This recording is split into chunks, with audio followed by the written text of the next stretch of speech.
आप सभी को जय मसीह की। आज हम एक नए विषय को शुरू करेंगे जो स्पिरिचुअल वारफेयर के बारे में है, आत्मिक लड़ाई के बारे में है, जो हमारे जीवन में लगातार हम देखते हैं एक विश्वासी के जीवन में। तो ये जो आत्मिक लड़ाई और स्पिरिचुअल वारफेयर की बात हम करेंगे वो विश्वासियों से जुड़ी है।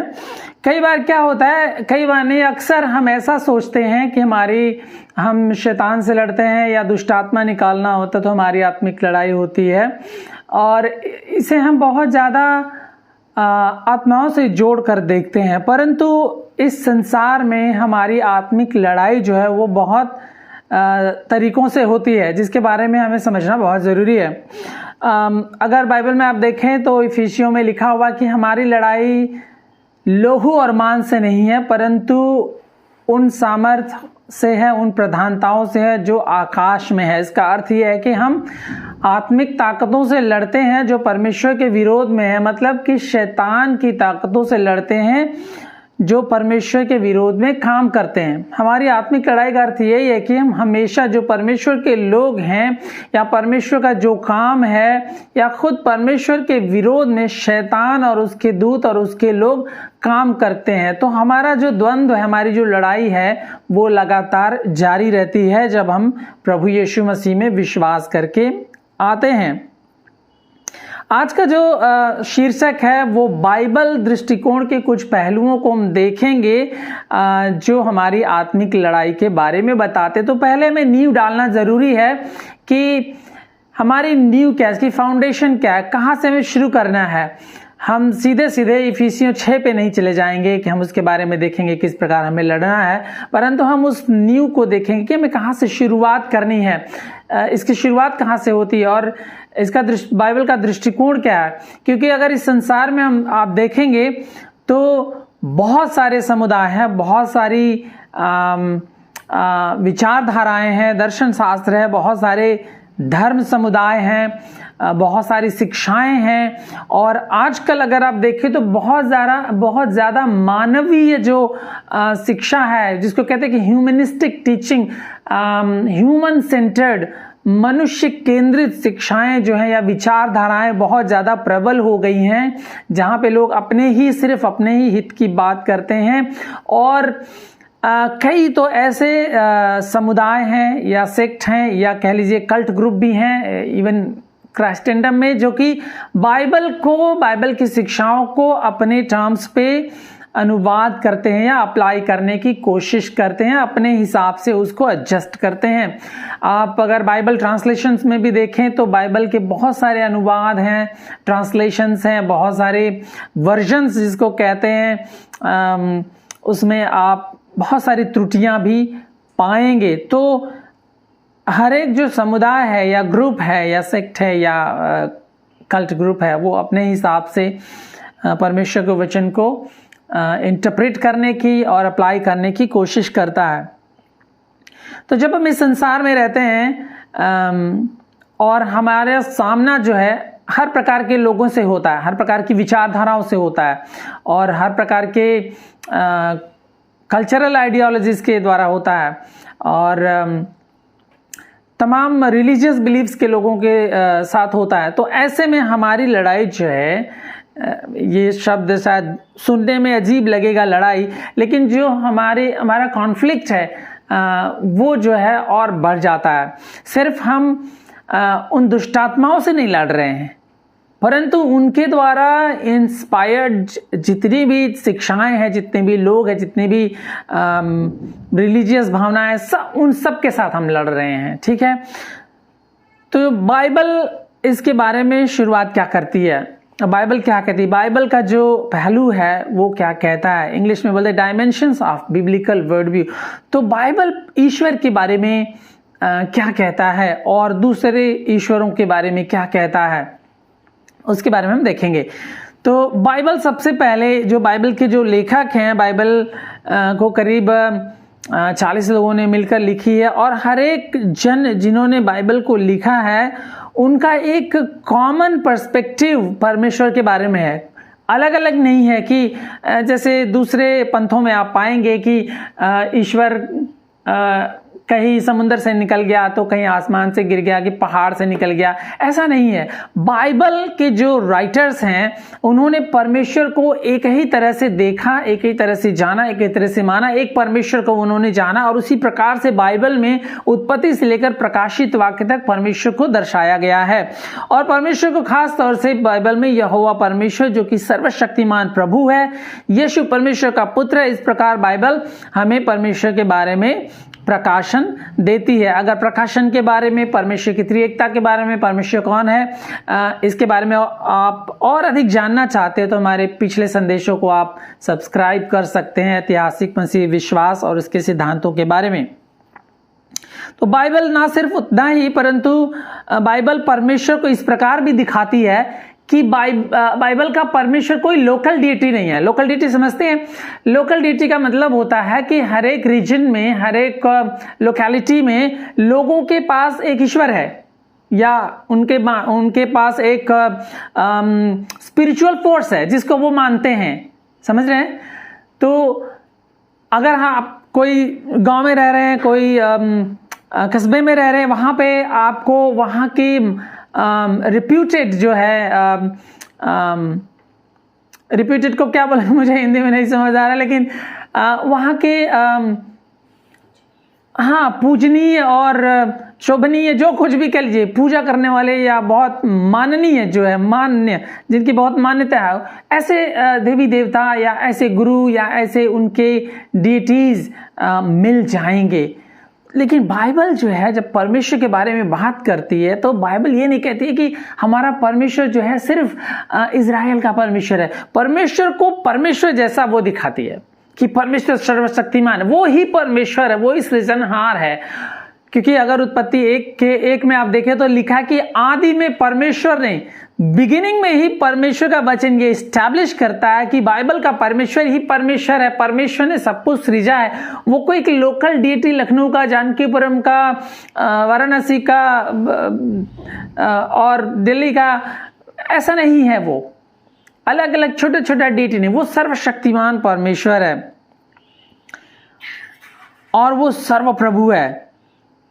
उत्पत्ति 14 अध्याय के 19 और 20 पद में लिखा हुआ है, उत्पत्ति के 14 अध्याय के 19 और 20 पद में जब परमेश्वर के बारे में यहाँ पे लिखा, मलिकिसिदक राजा कहता है, वह परम प्रधान परमेश्वर का याजक था, तब उसने उससे यह आशीर्वाद दिया, स्वर्ग और पृथ्वी के सृष्टिकर्ता परम प्रधान परमेश्वर की ओर से। देखिए, परमेश्वर को इसी प्रकार एड्रेस किया गया है बाइबल में कि वो स्वर्ग और पृथ्वी का सृष्टिकर्ता है, वह परम प्रधान परमेश्वर है।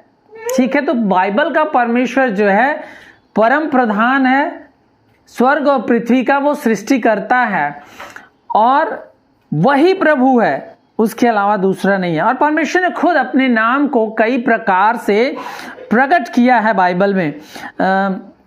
जहां पे परमेश्वर के नाम को एल बोला गया है, एडोनाई बोला गया है, एलोहीम बोला गया है, लेकिन सबसे कॉमन एक नाम है जिसको परमेश्वर खुद अपने बारे में एड्रेस करता है। और निर्गमन 3 अध्याय में जब वो मूसा से बातें कर रहा है तो मूसा के कन्वर्सेशन में मूसा पूछता है कि परमेश्वर तुम्हारा नाम क्या, मैं लोगों से क्या बोलूंगा, क्या बताऊंगा कि किसने मुझे भेजा है, किस नाम से भेजा। तो परमेश्वर मूसा को अपना नाम बताता है और कहता है कि मैं यहोवा परमेश्वर हूं, मैं यहोवा परमेश्वर हूं।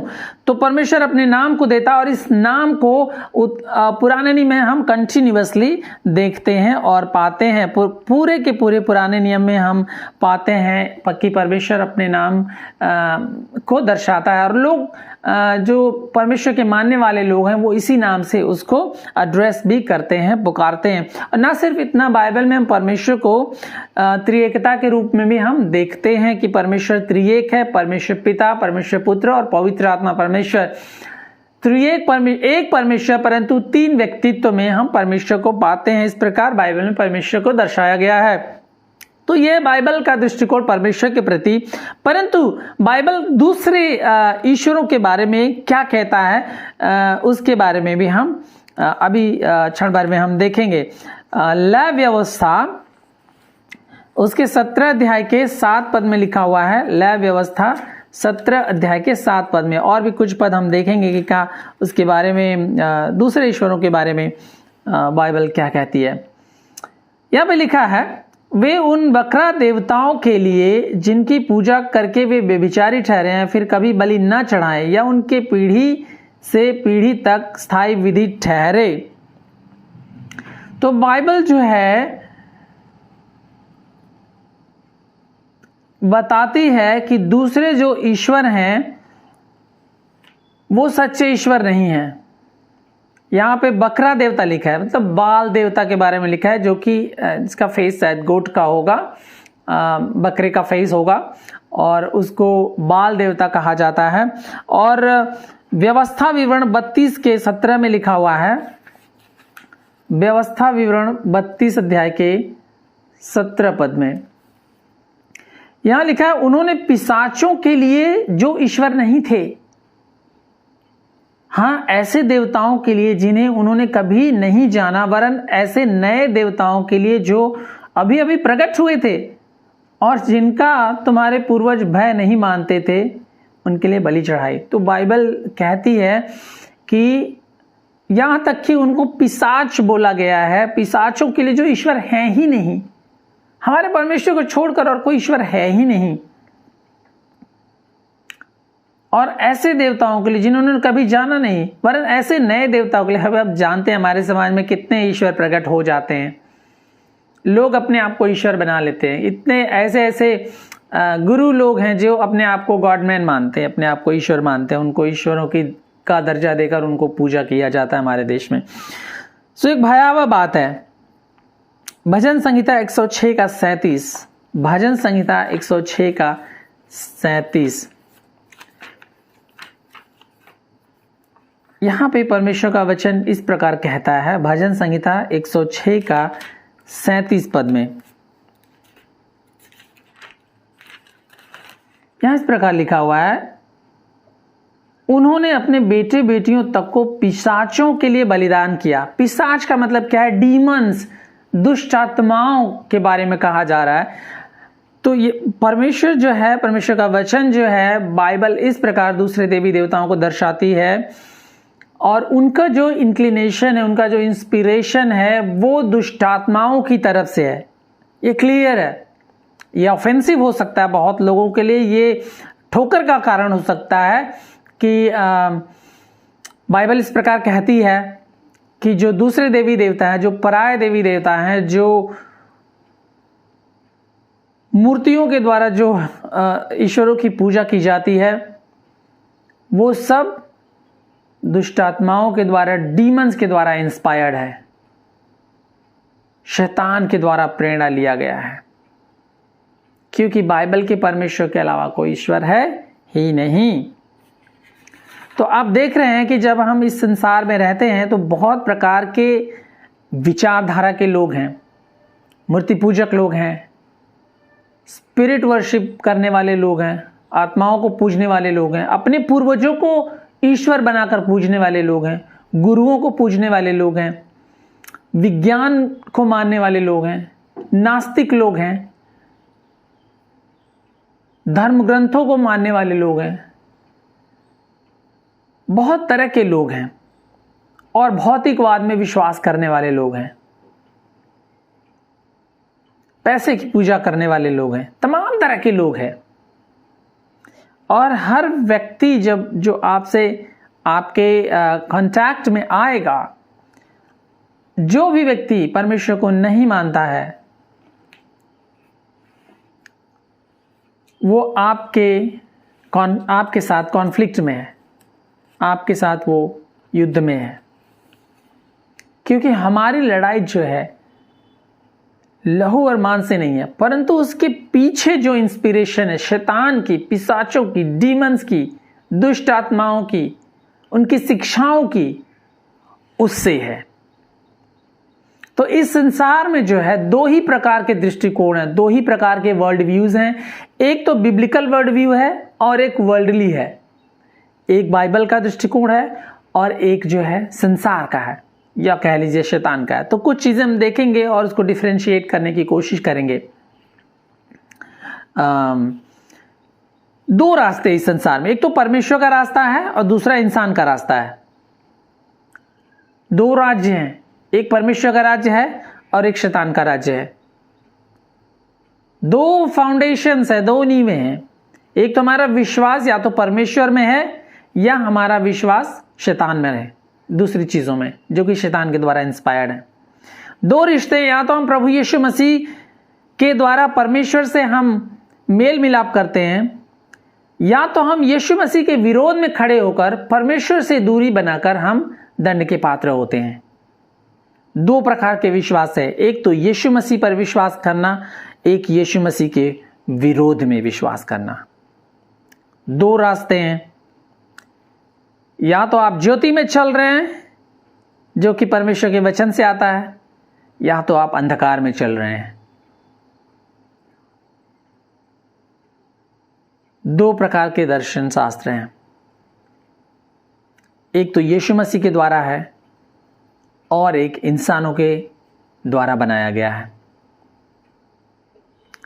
तो आप देखते हैं कि जो इंसान का रास्ता है वो हमेशा परमेश्वर के वचन पर ओवरकम करने की कोशिश करेगा, हमेशा परमेश्वर के वचन पर ओवरकम करने की कोशिश करेगा।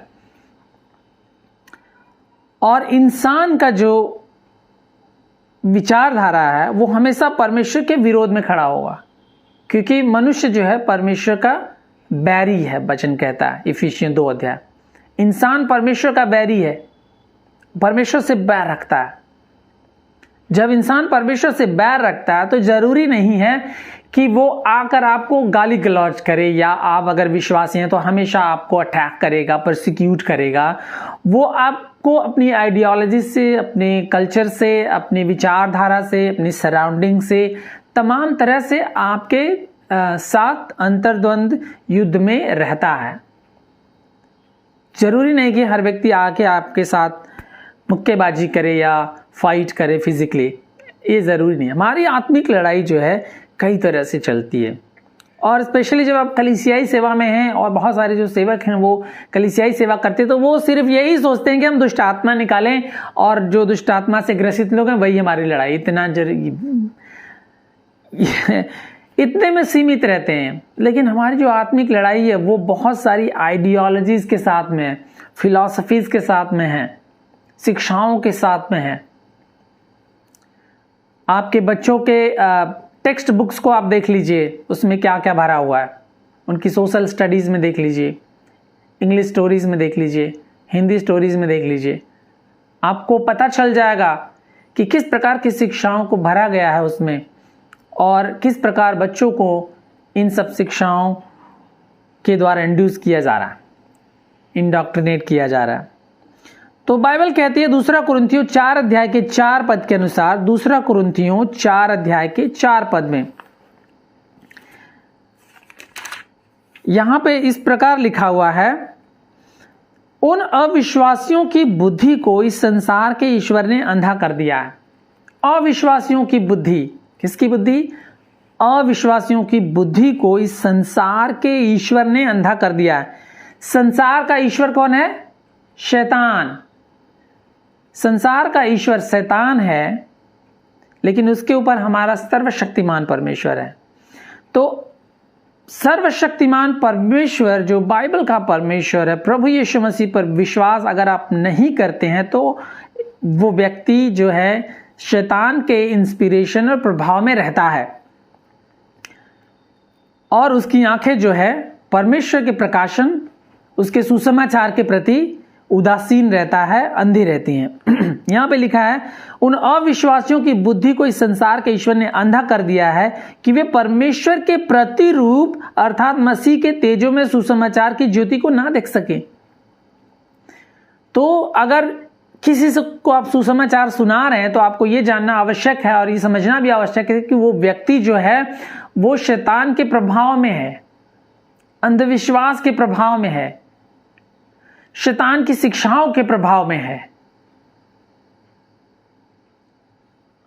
तो जब आप उस व्यक्ति से वार्तालाप करते हैं, सुसमाचार सुनाते हैं, शिक्षा देते हैं, बातचीत करते हैं, आपको तैयार रहना है।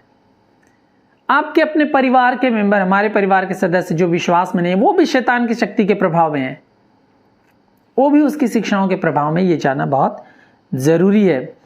दूसरा कुरिन्थियों 10 अध्याय का 1 से 5, दूसरा कुरिन्थियों का 10 अध्याय का 1 से 5, ये वचन पढ़कर हम समाप्त करेंगे। पौलुस यहां पे कहता है, तो हमारी लड़ाई जो है लहू और मांस से नहीं है, परंतु उन प्रधानताओं से, उन सामर्थ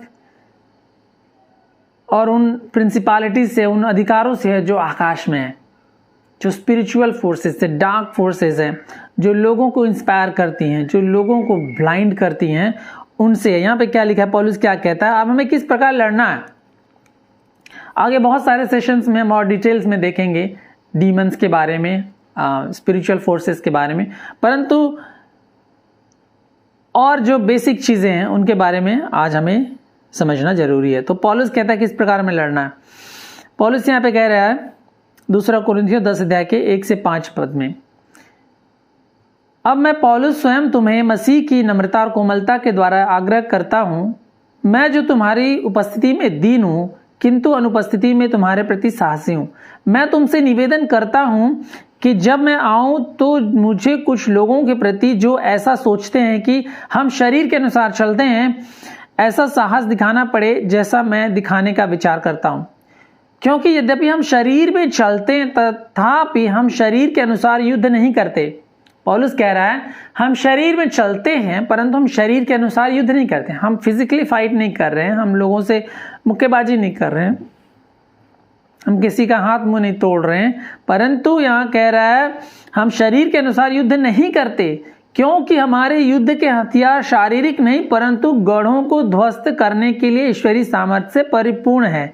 हमारे जो हथियार है, वेपन है, शारीरिक नहीं है परंतु गढ़ों को ध्वस्त करने के लिए। गढ़ क्या है? शैतान के गढ़ों को, शैतान की विचारधाराओं को, शैतान की बातों को, उसके बंधनों को, सुपरस्टिशंस को, अंधविश्वास को ढाने के लिए सामर्थी हैं, परिपूर्ण हैं। हम परमेश्वर के ज्ञान के विरोध में, अब देखिए हम परमेश्वर, कह रहा है पौलुस, हम परमेश्वर के ज्ञान के विरोध में। परमेश्वर का ज्ञान क्या है? स्क्रिप्चर, बाइबल की शिक्षाओं के विरोध में, सुसमाचार के विरोध में, प्रभु यीशु मसीह के नाम के विरोध में जो भी शिक्षा उठती है, यहाँ पे लिखा है हम परमेश्वर के ज्ञान के विरोध में उठने वाली कल्पनाओं, इमेजिनेशन, हर प्रकार की इमेजिनेशन जो ह्यूमनिस्टिक है, मानवीय है, शैतानी है, सांसारिक है, पौलुस कह रहा है उठने वाली हर प्रकार की कल्पनाओं को और प्रत्येक अवरोध का खंडन करते हैं।